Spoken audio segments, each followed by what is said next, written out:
हाँ जी बच्चों, तो टॉपिक आज हम लोगों ने पढ़ना है बेटा aggregate demand and it's components. ठीक है बच्चे, 11th क्लास में आप जो पढ़ के आए हैं टॉपिक, वो पढ़ के आए हैं आप just the meaning of demand.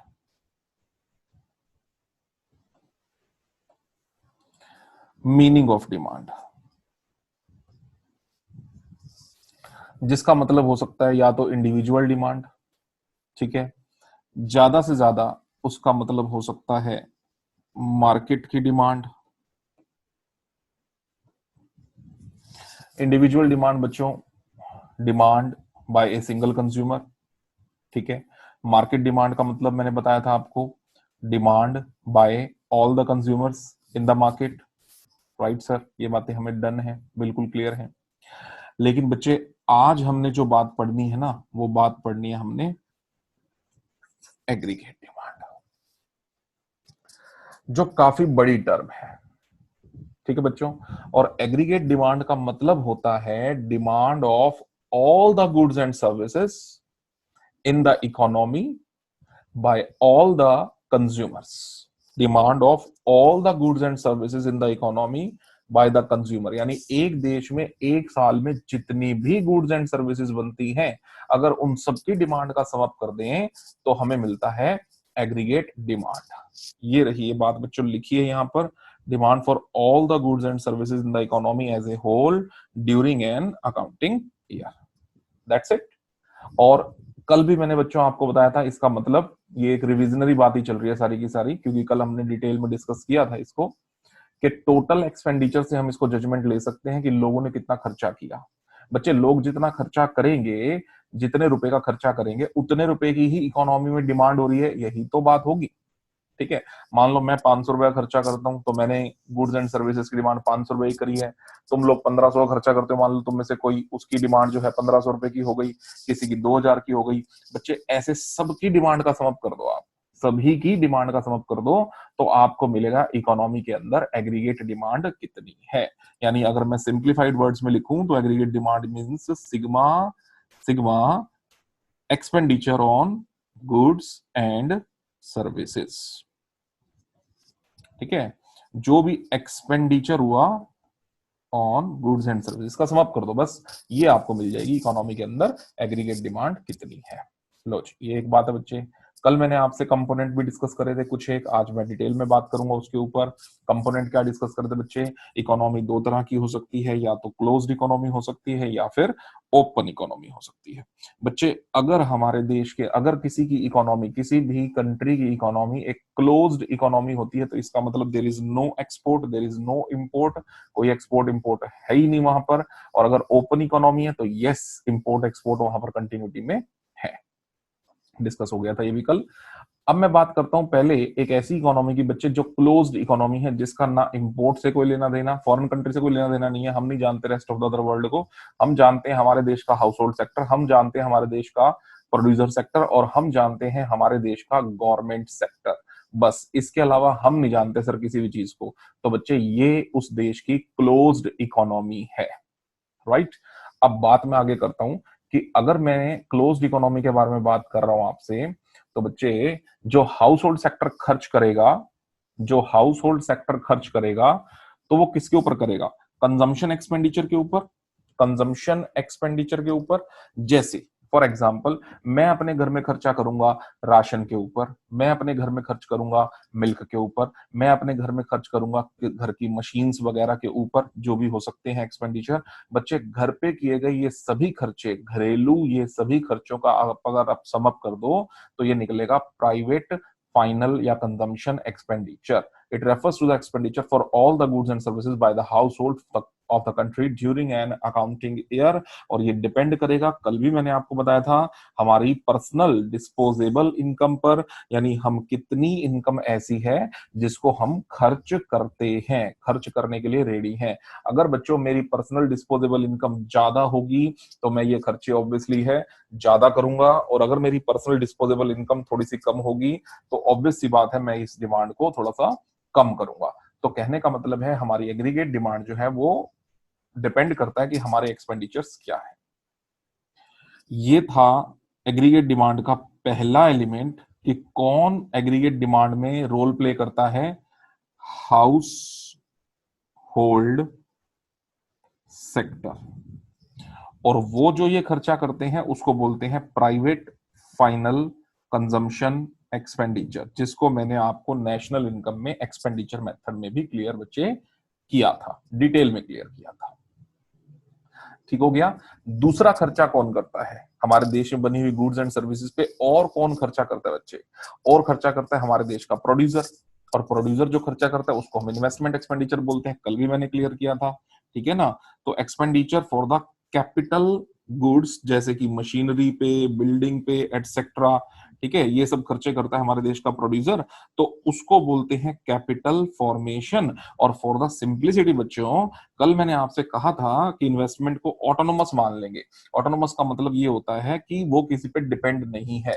ठीक है, ऐसा नहीं है कि इन्वेस्टमेंट में बदलाव किया जा सकता है। फॉर सिंप्लिसिटी हम इसको एज्यूम करते हैं।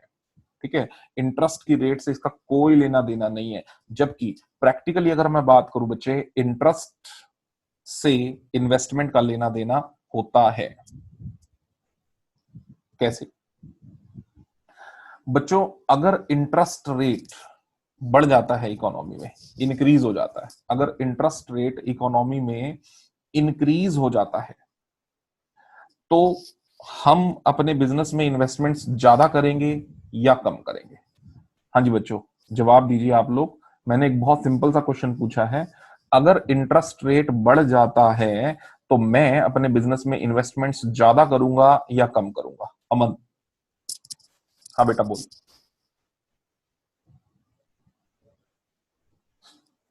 बोल बच्चे। सर ज्यादा। ज्यादा। मैं, अच्छा सभी लोग इसकी बात से सहमत हैं? अमन की बात से सब लोग सहमत हैं या किसी को लगता है कम?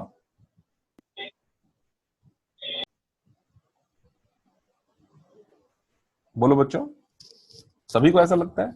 ये सही कह रहा है कि अगर इंटरेस्ट रेट ज्यादा हो जाए तो हमें बिजनेस में ज्यादा इन्वेस्टमेंट्स कर देनी चाहिए। मन्नत, सही कह रहा है बेटा ये? सर कम।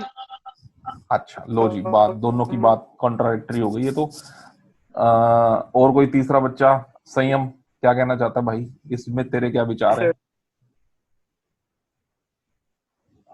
हाँ बेटे, क्या विचार है कम तेरे? होनी चाहिए, कम होनी चाहिए। लो जी, 2 वोट कम पे आ गए, 1 वोट ज्यादा पे है।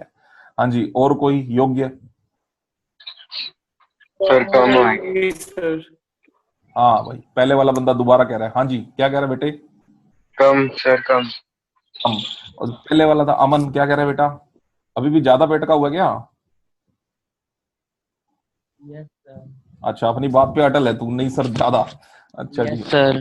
ज्यादा इंटरेस्ट रेट ज्यादा तो ज्यादा इन्वेस्ट करेंगे। Yes sir. अच्छा ओके, और कौन रह गया भाई? निशी, हाँ भाई क्या कहती है निशी, क्या कहती है बेटा? सर कम करेंगे। कम करेंगे। अमन अभी भी देख ले बेटे, 4 लोग एक तरफ, तू एक तरफ हो रहा है। कोई बात नहीं, अटका हुआ है क्या वहीं पे? निडर होके वहीं डटा हुआ है या कुछ बदलाव है? Yes sir. नहीं बेटा, गलत कह रहा है नहीं तू, सर। गलत कह रहा है। सुन मेरी बात सुनो, सब लोग मेरी बात सुनो। जिन्होंने जवाब दिया कम, सही कह रहे हैं बच्चे। देखो, इंटरेस्ट रेट बेटे जब बढ़ता है, आपकी कोई फैक्ट्री है, सपोज करो, बहुत सिंपल सी बात है, बहुत सिंपल सी शब्दों में समझा रहा हूं आपको। आपकी कोई फैक्ट्री है, ठीक है, पहले बैंक आपको 10% पे लोन दे रहा था और आज बैंक आपको 12% पे लोन दे रहा है। ठीक है, जब 10% पे लोन दे रहा था तो मैं अपने बिजनेस के अंदर 5 लाख का लोन लेने को तैयार था, या 10 लाख का लोन लेने को तैयार था कि मैं अपनी फैक्ट्री में 10 लाख रुपए डाल दूंगा आईसीआईसी बैंक से लोन लेके। आईसीआईसी बैंक कहता है सर अब नहीं मिलता 10% पे, सर 12% पे मिलेगा। तो बेटा मैं अपनी फैक्ट्री में इन्वेस्टमेंट्स पहले से कम करूंगा, ज्यादा नहीं करूंगा। मेरी बात समझ रहे हो? क्योंकि मुझे बैंक को ब्याज ज्यादा देना पड़ेगा, तो मैं इस बारे में भी सोचूंगा, सोच विचार करके मैं पैसा बैंक को दूंगा, कम पैसा दे लूंगा, सॉरी, कम पैसा लोन पे लेने की कोशिश करूंगा। यानी कि मैं आपसे कहना चाहता हूं कि इन्वेस्टमेंट जो होती है ना, वैसे तो वो इंटरेस्ट से लेना देना होता है उसका इनवर्सल। ये देखो मेरी बात समझो इधर, interest rates and induced investments are inversely related to each other। वैसे तो इनवर्सली रिलेटेड है, ठीक है, यानी बच्चों मैं क्या कहना चाहता हूं कि अगर इंटरेस्ट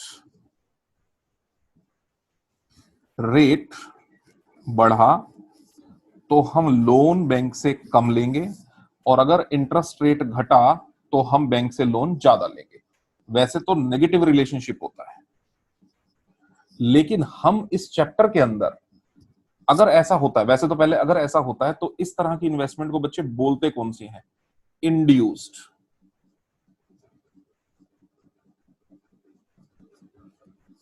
पर बच्चों हम इस चैप्टर के अंदर इन्वेस्टमेंट इंड्यूस्ड है ऐसा मानेंगे ही नहीं। हम कैसी इन्वेस्टमेंट मानेंगे इस चैप्टर के अंदर? ऑटोनोमस। एक ऐसी इन्वेस्टमेंट बच्चे जिसका इंटरेस्ट रेट से कोई लेना देना बच्चों नहीं है। सिंपल। आप कहेंगे सर प्रैक्टिकली तो ऐसा नहीं होता, आप ही ने खुद ने कहा कि प्रैक्टिकली ऐसा नहीं होता। बेटा इकोनॉमिक्स में ना कुछ चीजें हमें एज्यूम भी करके चलनी पड़ती हैं। हम दोनों तरीके से इस टॉपिक को करके मैं आपको दोनों तरीके से दिखाऊंगा। फिलहाल मैं इसको सिंपलिसिटी के लिए कैसी इन्वेस्टमेंट मान के चलूंगा बच्चे? ऑटोनोमस, कि जो इंटरेस्ट रेट से डिपेंडेंट नहीं है, इंडिपेंडेंट है। डन? यहां तक क्लियर होगा बच्चों? Induced investment, autonomous investment. हाँ जी बच्चे, सबको मेरी बात यहां तक समझ में आ गई है? किसी को कोई डाउट हो तो आप मुझसे पूछ सकते हो, बिल्कुल निश्चिंत होकर पूछ सकते हो।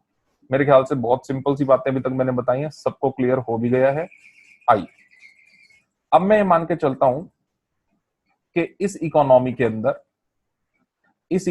अंदर बच्चों, ये कौन सी इकोनॉमी है हमारी जो जिस पे हम डिस्कशन कर रहे हैं अपनी? क्लोज्ड।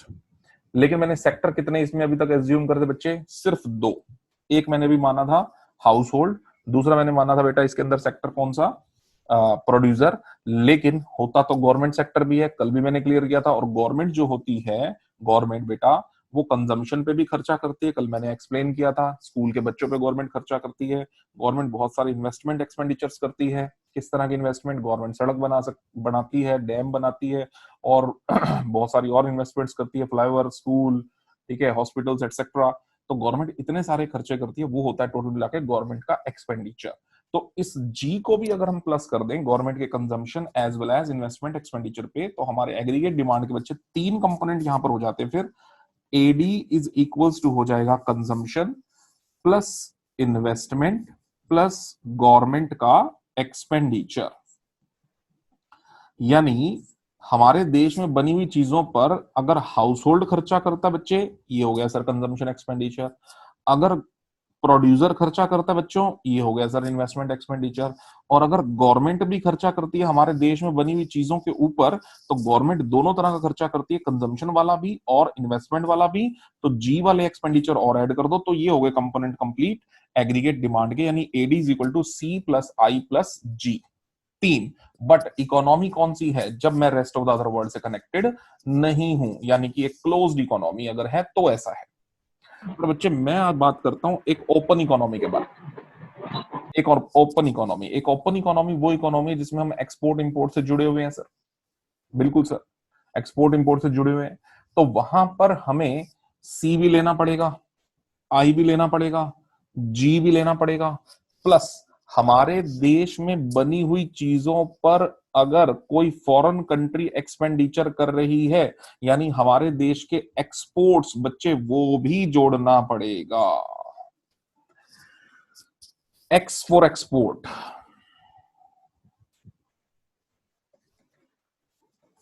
समझेंगे बात को? हमारा मुद्दा क्या चल रहा है? मुद्दा चल रहा है हमारे देश के ऊपर बनी, हमारे देश में बनी हुई चीजों पर एक्सपेंडिचर्स का सम करना है। यानी एडी मतलब, मैं एक बार फिर से लिख रहा हूं, एडी मतलब sigma expenditure on domestically produced goods and services. कितना सिंपल शब्दों में लिख दिया बच्चे मैंने। खर्चे जोड़ने हमारे देश की डोमेस्टिक टेरिटरी में, घरेलू सीमा में, ठीक है, इंडिया में, जैसे मैं अगर इंडिया की बात करूं, में जो गुड्स एंड सर्विसेज बनती है, अब उस पर खर्चा अगर हाउस होल्डर करता है कंजम्पशन एक्सपेंडिचर, प्रोड्यूसर मशीनों पे खर्चा करता है, इन्वेस्ट मतलब कैपिटल गुड्स पे खर्चा करता है, इन्वेस्टमेंट एक्सपेंडिचर, ठीक है, गवर्नमेंट कंजम्पशन और इन्वेस्टमेंट दोनों पे खर्चा करती है, गवर्नमेंट एक्सपेंडिचर, और बहुत सारी चीजें ऐसी हैं जो हमारे देश में बनती हैं और फॉरेन कंट्री के लोग उस पर खर्चा करते हैं। तो बेटा खर्चा तो वो भी कौन सा हुआ, हमारे देश में बनी हुई चीजों पे ही खर्चा हुआ। तो एक्सपोर्ट्स भी बच्चे क्या करने हैं, मुझको जोड़ने हैं। मैं एक छोटी सी बात समझाता हूं आपको। मान लीजिए हमारे देश में वीट बन रहा है, वीट प्रोड्यूस हुआ, अब उसका एक बहुत बड़ा हिस्सा अमेरिका ने ले लिया, चाइना ने ले लिया, पाकिस्तान ने ले लिया, मतलब हमने एक्सपोर्ट किया उनको, टी एक्सपोर्ट करी, राइस एक्सपोर्ट करा, है ना, वीट एक्सपोर्ट किया। तो ये गुड्स कहाँ बनी थी, हमारे देश में, बिक कहाँ रही है, फॉरेन कंट्री में। बेटा ये भी एडी का पार्ट है। और ठीक इसी तरीके से एक चीज एडी का पार्ट नहीं है, वो क्या है, हमारे इंपोर्ट्स। हमारे इंपोर्ट्स क्यों, वो एडी का पार्ट क्यों नहीं है, क्योंकि बेटा वो हमारे देश में नहीं बने थे, वो कहाँ बने थे, वो फॉरेन कंट्री में बने थे, और बिके कहाँ है, वो हमारे देश में बिके। यानी वो एक्सपेंडिचर नहीं है domestically produced goods and services पे। तो इसलिए इंपोर्ट्स को हमने, लेकिन कंज्यूम कहाँ पे हो रहा है, वो हमारे देश में कंज्यूम हो रहा है, लेकिन बन कहाँ रहा है, वो फॉरेन कंट्री में बनी हुई गुड्स एंड सर्विसेज है। तो इसलिए इंपोर्ट्स को बच्चों हमें क्या करना पड़ेगा, माइनस। एक्सपोर्ट्स को बेटा क्या करना पड़ेगा, प्लस। इंपोर्ट्स को क्या करना पड़ेगा, माइनस।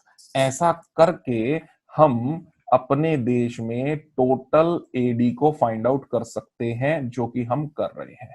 यहां तक बच्चों, यहां तक एक चीज हमारी कंप्लीट हो चुकी है। यहां तक किसी कोई दिक्कत हो तो आप मुझसे चलिए। तो बच्चों मैंने यहां तक जो तुम्हें बात बताई है, एक बार फिर से पकड़ रहा हूं उसको। मैंने कहा एडी के कंपोनेंट से बात करनी बच्चे। एडी के कंपोनेंट्स किस तरह के, अगर क्लोज्ड इकोनॉमी है, बहुत सिंपल, अगर क्लोज्ड इकोनॉमी है और सिर्फ मैं दो सेक्टर मानता हूं, कौन कौन से, हाउस होल्डर और प्रोड्यूसर, तो क्या क्या जोड़ूंगा, सी प्लस आई, बस। ठीक है, अगर क्लोज्ड इकोनॉमी ही है प्लस हमारे देश का गवर्नमेंट सेक्टर भी है, तो मैंने क्या क्या प्लस कर देना उसके अंदर, सी plus I plus ji, government expenditure साथ में प्लस कर देंगे, हो गया। ये हो गई हमारी कौन सी इकोनॉमी के बारे में बात, क्लोज्ड इकोनॉमी कंप्लीट हो गई। प्लस साथ में अगर मैं ओपन इकोनॉमी करता हूं तो मुझे साथ में जोड़ना पड़ेगा, एक एक्सपोर्ट जोड़ना पड़ेगा, क्योंकि वो हमारे देश में बनी हुई चीजों पे किया गया खर्चा है, और इंपोर्ट को माइनस करना पड़ेगा, क्योंकि वो चीजें हैं जो हमारे देश में नहीं बनी है पर हमारे देश में जो है बिकी है। ठीक है, हमारे देश में उसके ऊपर एक्सपेंडिचर जरूर हुआ है पर वो हमारे देश में बनी नहीं है। जबकि हमें एक्सपेंडिचर्स जोड़ने कौन से हैं, उन चीजों के ही सिर्फ एक्सपेंडिचर्स जोड़ने हैं जो हमारे देश में ही बने हों। ओके, तो ये थी बच्चों बातें। अब आ जाइए बात आप बिहेवियर ऑफ एडी। अब बच्चों यहां से जो है हमारी कुछ टेक्निकल बातें शुरू होने वाली हैं, बिल्कुल ध्यान से मेरी बात समझना। एडी एग्रीगेट डिमांड के कंपोनेंट्स क्या हैं बच्चों, सी plus I plus ji plus x minus M. हम यहां पर अगर एक क्लोज्ड इकोनॉमी एज्यूम कर लें सपोज, तो इसको तो पहले इग्नोर कर दो। क्लोज्ड इकोनॉमी है तो एक्सपोर्ट इंपोर्ट खत्म हो गए, ये खत्म हो गया। अगर मैं गवर्नमेंट सेक्टर भी एज्यूम कर लूं कि नहीं है देश के अंदर, लो जी इसको भी खत्म कर दो। तो उस केस में बच्चों एडी के मेरे बच्चों सिर्फ दो ही कंपोनेंट हो गए, एक हो गया सी और एक हो गया बच्चों आई। यानी हमारे देश में हाउस होल्ड सेक्टर ने जो कंजम्पशन किए, एक तो वो जोड़ लो, ठीक है सर। हमारे देश में प्रोड्यूसर सेक्टर ने जो इन्वेस्टमेंट्स पे खर्चे कर दिए, एक वो जोड़ दो। और अगर मैं इन दोनों को जोड़ दूं तो एडी कंप्लीट होती है वहां पर। अब क्वेश्चन ये है सर, ये सी समझा दो एक बार, क्योंकि जो हम बात कर रहे हैं कंजम्पशन, वो कंजम्पशन का एक बार के लिए फंक्शन पूरा पढ़ना जरूरी है कि कंजम्पशन किस किस चीजों पे डिपेंड करता है, और एक बार पढ़ना जरूरी है इन्वेस्टमेंट का फंक्शन, इन्वेस्टमेंट किस किस चीजों पे डिपेंड करती है। तो आइए बच्चों, हालांकि इन्वेस्टमेंट मैंने कौन सी मानी है यहाँ पर, ऑटोनोमस, तो इन्वेस्टमेंट का मैटर भी काफी हद तक क्लोज्ड ही है। तो बात घूम फिर के सिर्फ और सिर्फ किस बात पे बात आके अटकेगी, एडी की। तो बेटे की सिर्फ कंजम्पशन पता चल जाए, अगर मैं कंजम्पशन का फंक्शन किसी तरीके से पता लगा लूं तो बाकी सारी बात पूरी होती है। अब यहां पर कंजम्पशन का फंक्शन पता करने के लिए मैं आपको सबसे पहले समझाना चाहूंगा बच्चे एक टेबल और उस टेबल में हम कंजम्पशन सीखेंगे। और पहले मुझे ये बताओ बच्चे, हम कितना कंज्यूम करते हैं ये किस पे डिपेंड करना चाहिए बच्चे? आंसर होना चाहिए हमारी इनकम पर। सोचिए, कोई बंदा ज्यादा कमाता है, ज्यादा कंज्यूम करेगा, लग्जरीज ज्यादा लेगा अपनी लाइफ की। कोई बंदा कम कमाता है, वो कम कंजम्पशन करेगा, बेसिक नीड्स भी उसकी कम होंगी, लग्जरीज भी उसकी कम एक्सपेंडिचर करेगा लग्जरीज पे भी। What I want to say, what we are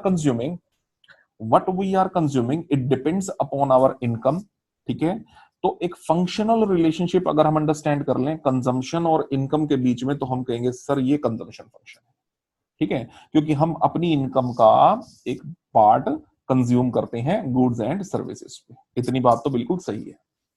लेकिन जब बेटे कंजम्पशन करने लगते हैं ना हम, तो इस टेबल को पहले समझते हैं, आपको ऊपर वाली बात फिर मैं समझाता हूं। ये देखिए, आप इस टेबल को ध्यान से देखिए।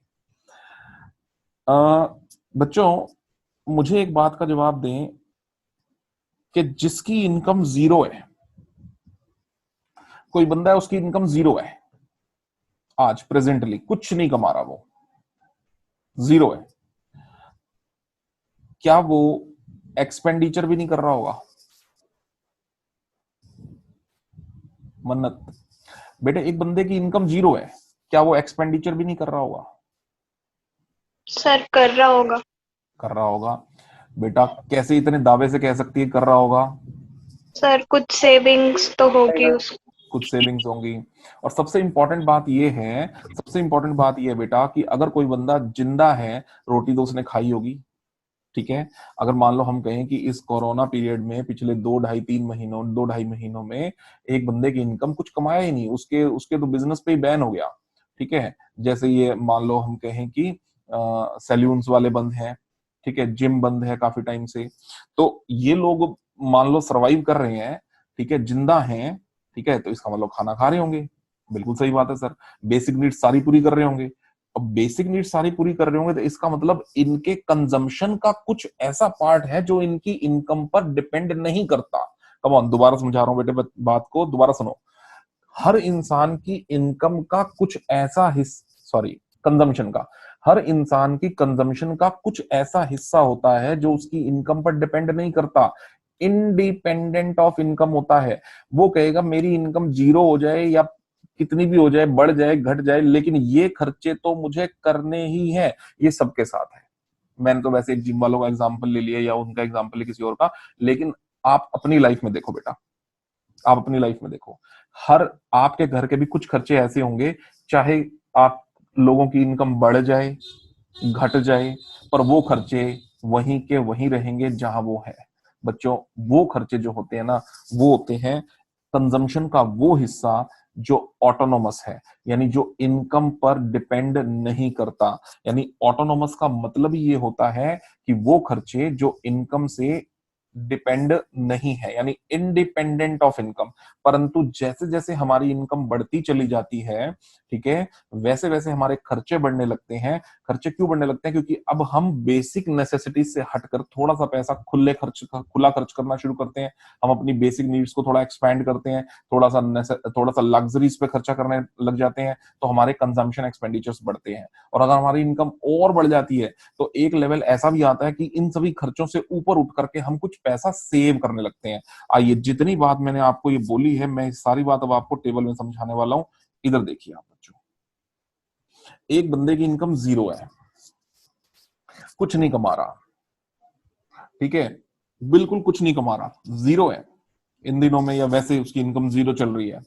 बेटा उसका कंजम्पशन, जैसे कि अभी आपने बताया, मन्नत ने बताया कि सर नहीं, इनकम जीरो हो लेकिन कंजम्पशन जीरो नहीं कर सकता। ठीक है, कंजम्पशन जीरो हो गई तो वो तो डेड है, इसका मतलब वो बंदा मर गया, इसका मतलब ये मानकर चलना पड़ेगा। बिल्कुल सही बात, बिल्कुल सही बात है। लेकिन अगर वो जीवित है तो कंज्यूम कर रहा है, और मैं ऐसा मान के चल रहा हूं कि उसकी कंजम्पशन 30 है। ये कौन सी कंजम्पशन है बच्चे?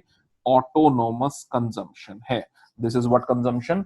Autonomous consumption. और जैसे जैसे उसकी इनकम बढ़ती चली जा रही है, देखो 50 हो गई इनकम, हाँ जी 50 हो गई इनकम, संयम, इनकम 50 होगी बेटे, अभी भी कंजम्पशन 30 ही चलेगी क्या? जल्दी जवाब दो। अगर इनकम 50 हो गई तो क्या अभी भी कंजम्पशन 30 ही चलेगी? 30? ना सर, बढ़ेगी थोड़ी। बढ़ेगी जी, बढ़ेगी सर। कहना चाहता है सर वो अपनी थोड़ा सा लाइफ में थोड़ा सा लग्जरी पे आएगा ना, थोड़ा सा बेसिक नीड्स तो वो पहले भी पूरी कर रहा था 30 रुपए की, पर अब वो थोड़ा खुले से खर्चा करेगा, ठीक है, थोड़ी लग्जरी लाइफ लेगा, ठीक है। पहले मान लो वो कह रहा था कि चलो यार अब पैसे तो नहीं आ रहे, चलो पंखे में गुजारा चला लो, जैसे ही पैसे आने स्टार्ट कर भाई एसी होना चाहिए घर के अंदर, ठीक है ना।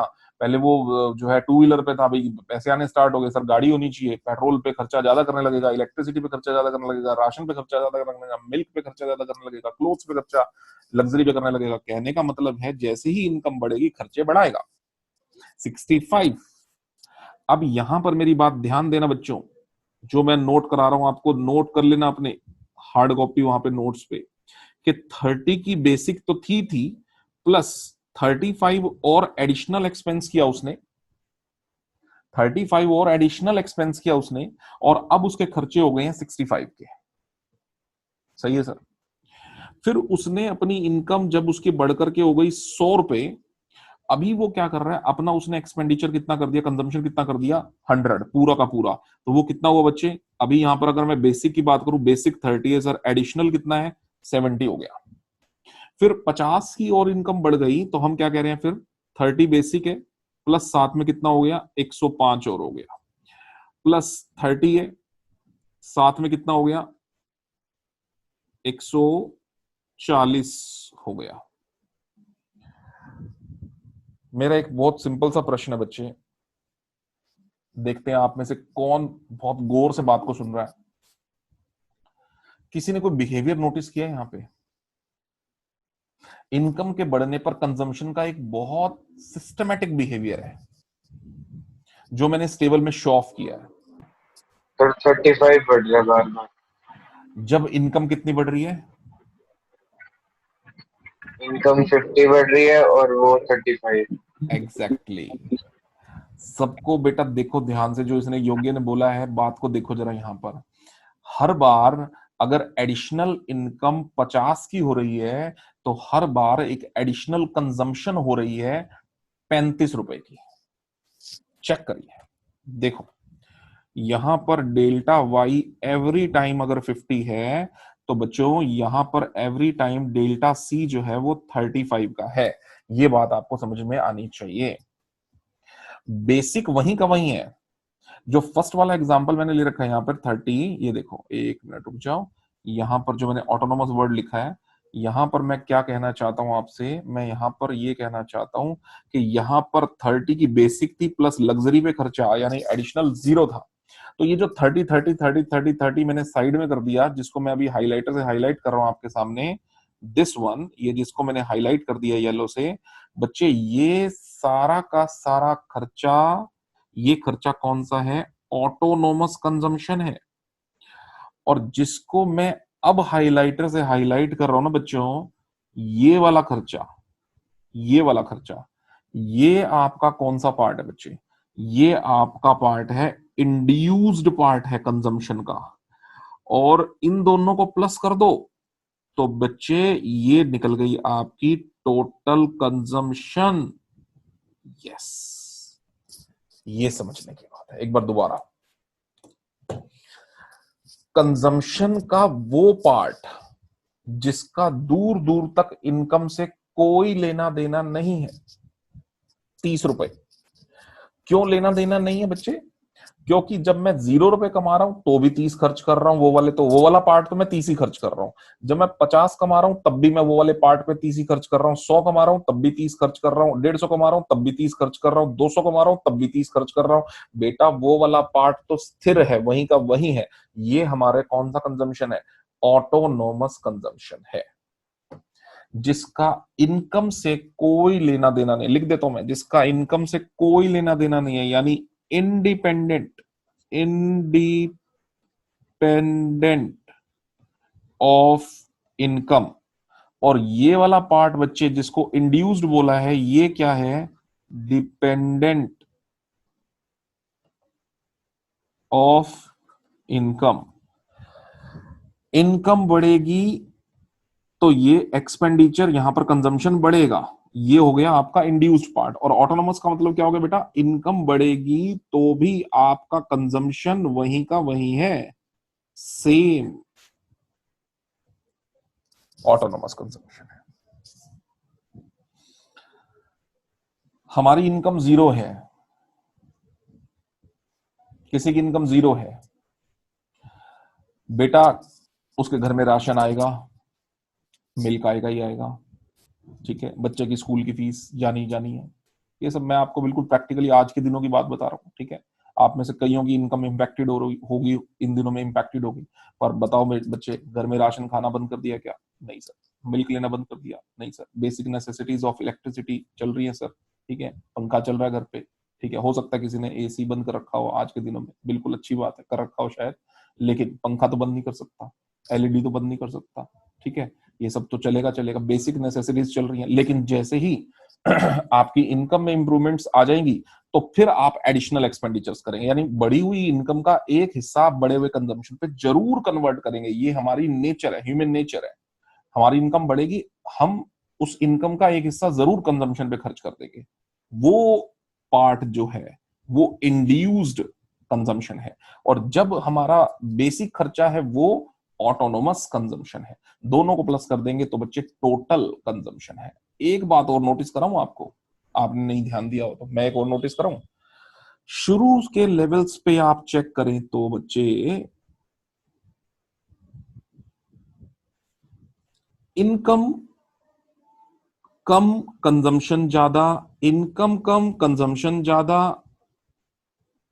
y is less than C, y is less than C. एक लेवल आपकी इनकम के बढ़ते बढ़ते बढ़ते ऐसा भी आने वाला बेटा, income is equals to consumption, और फिर एक लेवल ऐसा भी आने वाला है बच्चों, income will be greater than consumption, income will be greater than consumption.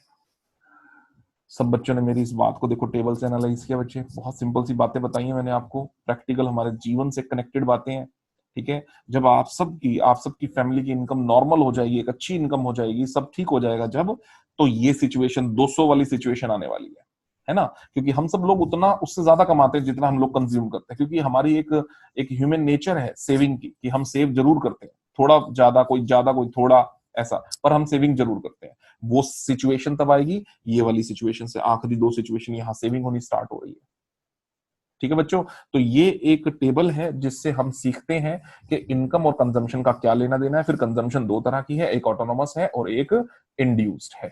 आइए अब मैं इन बातों को यहां से आपको समझाने की कोशिश करता हूं। आइए यहां आइए, देखो कंजम्पशन का सीधा सीधा लेना इनकम के साथ है, yes sir.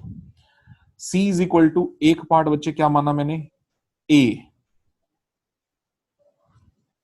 What is that, A autonomous consumption. Income का दूसरा पार्ट मैंने माना बी वाई, इंड्यूस्ड कंजम्पशन। अभी मैंने इसको ना नीचे बच्चे ए से भी लिख दिया है और मैंने सी से भी लिख दिया है, आप सी लिख दो, सी का मतलब भी ऑटोनोमस कंजम्पशन है, ए का मतलब भी ऑटोनोमस, सी नहीं है इनफैक्ट वो सी बार है, ये बार भी लगा हुआ ऊपर, ध्यान रखना। C for consumption, C bar autonomous consumption, B Y induced consumption. अब क्वेश्चन है सर बी क्या है, अभी समझाता हूं बच्चे बी क्या है। वाई समझो पहले, वाई क्या है, वाई का मतलब होता है इनकम,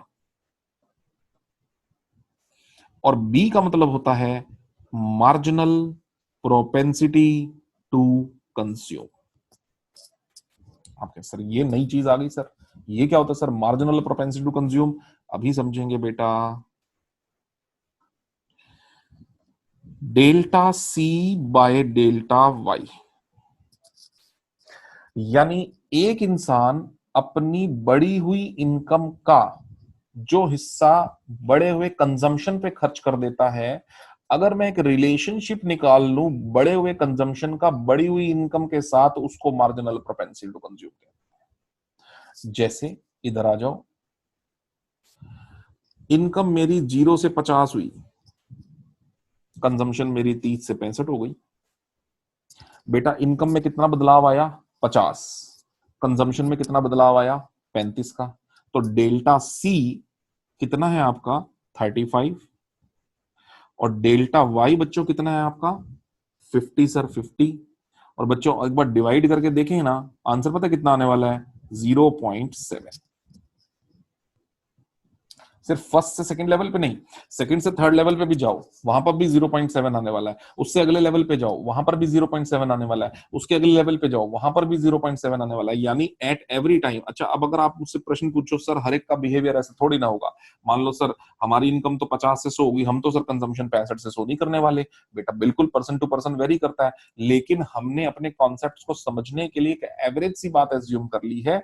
और ये भी जरूरी नहीं होता कि हर अगले से उससे अगले उससे अगले उससे अगले लेवल पे जाने के लिए हमारा मार्जिनल प्रोपेंसिटी टू कंज्यूम हर बार सेम रहे। But for the simplicity and to make the consumption function a straight line, consumption function को एक स्ट्रेट लाइन, उसके स्लोप को स्ट्रेट लाइन करने के लिए हमने मार्जिनल प्रोपेंसिटी टू कंज्यूम, हमने अपनी टेबल इस तरह से बना ली है, इस तरह से डिजाइन कर ली है कि एवरी टाइम मेरा मार्जिनल प्रोपेंसिटी टू कंज्यूम वो 0.7 आ रहा है। 30 से 65, 35 का डिफरेंस, 65 से 100, 35 का डिफरेंस, 100 से 135, 35 का डिफरेंस, 135 से 170, 35 का difference, and with the income every time 50 का डिफरेंस। और चेंज इन कंजम्पशन को चेंज इन इनकम से डिवाइड कर दो, 0.7 every time marginal propensity to consume 0.7 है। बच्चों किसी को डाउट है यहां तक तो बताइए। सबको समझ में आ गई बात? तो जल्दी से ऐसे करके बताएं, जल्दी से बताएं बच्चों, मुझे यहां से शो हो जाएगा। फटाफट करें, एक थम्स अप कर दें ताकि मुझे पता लगे यहां तक बात आपकी सारी ठीक चल रही है। ओके ठीक है बच्चों, चलिए अब बढ़ते हैं फिर आगे। ये आ गया मैं यहां पे, ये रहा आपका कंजम्पशन, ये रहा आपका इनकम। ठीक है बच्चों, अब ये देखो, इसका मतलब हमें ये समझ में आ गया सर कंजम्पशन के दो टुकड़े हैं, एक ऑटोनोमस है एक इंड्यूस्ड है। ऑटोनोमस का इनकम से कोई लेना देना नहीं है, इंड्यूस का जरूर इनकम से लेना देना है। इनकम बढ़ेगी तो कंजम्पशन बढ़ेगी, लेकिन कंजम्पशन एक सिस्टम से बढ़ेगी, हमने जो यहाँ एज्यूम किया है। और जितना कंजम्पशन बढ़ेगी इनकम के साथ अगर उसका एक रिलेशनशिप ले लें, यानी डेल्टा सी को डेल्टा वाई से डिवाइड कर दें, तो इसको मार्जिनल प्रोपेंसिटी टू कंज्यूम बोला जाता है। अब ये देखो बच्चे, यहाँ पे आप मेरी बात सुनो जरा, इस टेबल के अंदर ही मैं ना, यहां पर वैसे तो ये डायग्राम का स्पेस है, पर आज के लेक्चर के अंदर मैं आपको सिर्फ ये टेबल समझाने वाला हूं, तो यहां पर मेरी बात पे ध्यान दो। ठीक है, मैं यही लिख रहा हूं, बाद में इरेज कर दूंगा, ध्यान दो।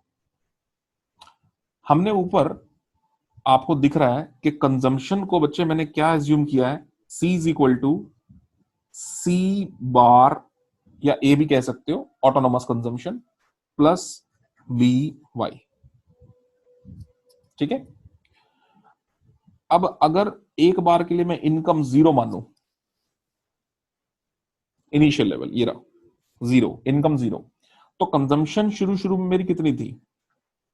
30। कंजम्पशन कितनी थी बेटा? ऑटोनोमस कंजम्पशन 30 प्लस बी क्या एज्यूम किया है? Marginal propensity to consume. कितना एज्यूम किया? अभी क्या निकाला था हमने? वो 0.7। B marginal propensity to consume delta C upon delta Y कितना एज्यूम किया? 0.7 इनटू फर्स्ट लेवल पे बच्चे मैंने इनकम कितनी एज्यूम करी है सर? 0। तो 0.7 इंटू 0 प्लस 30, तो बच्चे कंजम्पशन कितनी आ गई?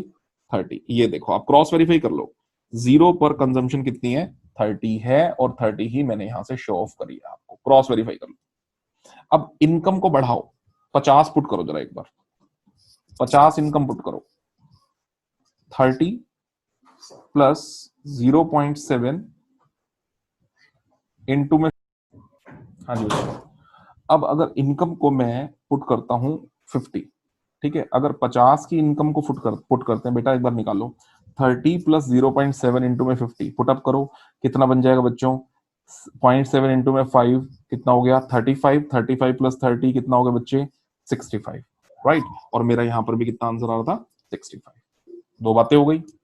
तीसरी इनकम पे, तीसरी इनकम कितनी पुट करने वाला हूं? 100। ये देखो थर्ड लेवल ऑफ इनकम कितना एज्यूम किया बच्चे? 100 पुट करो जरा, 30 प्लस 0.7 इंटू में 100 बच्चों कितना बन जाएगा? 100। फिर पुट करो 30 प्लस 0.7 इंटू में 150, तो आ जाएगा वही 135, और आखिरी में भी पुट करोगे तो बच्चों आ जाएगा 170। एक सिस्टम दिखाया मैंने आपको, एक सिस्टम। सिस्टम क्या है? Every time this 30, every time बच्चों this 30 is autonomous value of consumption. Every time this the second part is induced value of consumption. The autonomous value of consumption is written as C0 और A और C bar, कुछ भी कह सकते हो. C0, देखो तीन चीजें लिख रहा हूं बेटा, C0, C bar या फिर A, तीनों का मतलब ऑटोनोमस कंजम्पशन है, वो 30 है, वो मैंने एज्यूम किया है. ठीक है. IC इंड्यूस्ड कंजम्पशन के दो हिस्से हैं. पहला हिस्सा कौन सा बच्चे? B, और B को मल्टीप्लाई किससे करना है बच्चों? Y से. ठीक है. Y क्या है? इनकम. Y इनकम है सर. बी क्या बच्चे? Marginal propensity to consume. क्या होता है marginal propensity to consume? Delta C upon delta Y. बिल्कुल. बढ़ी हुई इनकम का बढ़ी हुई कंजम्पशन के साथ रिलेशनशिप जो होता है वो मार्जिनल प्रोपेंसिटी टू कंज्यूम होता है. और यहां इस टेबल के अकॉर्डिंगली ये मेरा हर बार के लिए क्या आ रहा है? 0.70. मैं और सिंपल शब्द यूज करूं तो मैं ये कह सकता हूं कि हर बार अगर एक यूनिट, ध्यान से सुनना बच्चों मेरी बात को, एक यूनिट इनकम बढ़ती है तो उसका 0.7 कंजम्पशन बढ़ता है. हर बार अगर 100 रुपए इनकम बढ़ती है तो 0.7 का मतलब हो गया 70 रुपए कंजम्पशन बढ़ता है. अगर 1000 रुपए इनकम बढ़ती है तो हर बार उसका 0.7 700 रुपए कंजम्पशन बढ़ता है. ठीक है. ऐसे ही बच्चे मेरा यहां पर हर बार ना 100 बढ़ रहा है, ना 500 बढ़ रहा है, ना 1000 बढ़ रहा है. मेरा यहां पर हर बार जो इनकम बढ़ रहा है वो बढ़ रहा है 50. तुषार क्या कहना चाहता बच्चे? बोल. सर ये बी जो है वो हर पर्सन टू पर्सन वेरी करेगा ना? एग्जैक्टली बच्चे वेरी करेगा. एग्जैक्टली वेरी करेगा. हो सकता है तुम्हारा कंजम्पशन बेटा मेरे कंजम्पशन से ज्यादा हो, ये तुम्हारे लाइफस्टाइल है. हो सकता है तुम 0.7 पे सेटिस्फाइड ना होते हो, तुम कहते हो नहीं सर नहीं, क्या रखना है सर जिंदगी में, सर कोरोना खत्म कर देगा पूरी वर्ल्ड को. ठीक है. अरे सर खाओ पियो मौज करो. ठीक है. मैं नहीं करता इनकम का बड़ा हिस्सा 0.7 कंज्यूम. सर मैं तो 0.8 करूंगा सर. मैं तो मार्जिनल प्रोपेंसिटी टू कंज्यूम 0.9 रखूंगा. बेटा ये आपकी इच्छा हो सकती है, मेरी सोच हो सकती है फ्यूचर के लिए सेविंग, तो मैं मैं अपना 0.7 रखूंगा. मेरे से कंजर्वेटिव लोग भी हो सकते हैं जो कहेंगे सर बड़ी हुई इनकम को इतना हिस्सा थोड़ा कंज्यूम करना चाहिए सर, बड़ी हुई इनकम का सिर्फ 0.5 जो है कंज्यूम करना चाहिए सर. उनका मार्जिनल प्रोपेंसिटी टू कंज्यूम 0.5 हो सकता है. बेटा किसी का 0.5 हो सकता है, किसी का 0.6, 0.7. हमने यहाँ पर क्योंकि इंडिविजुअल्स में बच्चे बातचीत ही नहीं चल रही है. हमारी इकोनॉमिक्स कौन सी चल रही है बच्चों? मैक्रो. मैक्रो में क्या होता है? The complete economy at an aggregate level we are studying. So complete economy का क्या मार्जिनल प्रोपेंसिटी टू कंज्यूम है, ये हमने एज्यूम किया है 0.7. बस इतनी सी बात है. पर्सन टू पर्सन जरूर वेरी कर सकता है, पर वो क्वेश्चन ही क्रिएट नहीं होना चाहिए क्योंकि we are not studying the microeconomics, we are just studying the macroeconomics. Any other question from any student? यहां तक के लेवल को बेटे डायग्राम आज मैं डिस्कस नहीं करने वाला. ये इंपॉर्टेंट ऑब्जर्वेशन पे मैं आपके सामने आ गया. इसमें से कुछ इंपॉर्टेंट ऑब्जर्वेशन तो डायग्राम को ही बिलोंग करती हैं, जिनको आज मैं स्टडी आपको नहीं रीड आउट करा रहा यहाँ से, क्योंकि अभी तो मैंने डायग्राम यहाँ पर बनाया नहीं है. ठीक है. कल जहां पर ये जो मैंने यहाँ पर ये सारी कैलकुलेशंस आपके लिए करी हैं, एक तो इन कैलकुलेशंस को आज आप दोबारा करिएगा बच्चे आराम से. ठीक है. ध्यान से इसको करिएगा. कल हम इसके डायग्राम को भी सीखेंगे और जितनी बात मैंने आज आपको बताई है कल आपको ये ग्राफिकली समझ में आएगी और बेहतर तरीके से समझ में आएगी. ठीक है बच्चों. तो यहां तक आज आप रिवाइज कर लीजिएगा.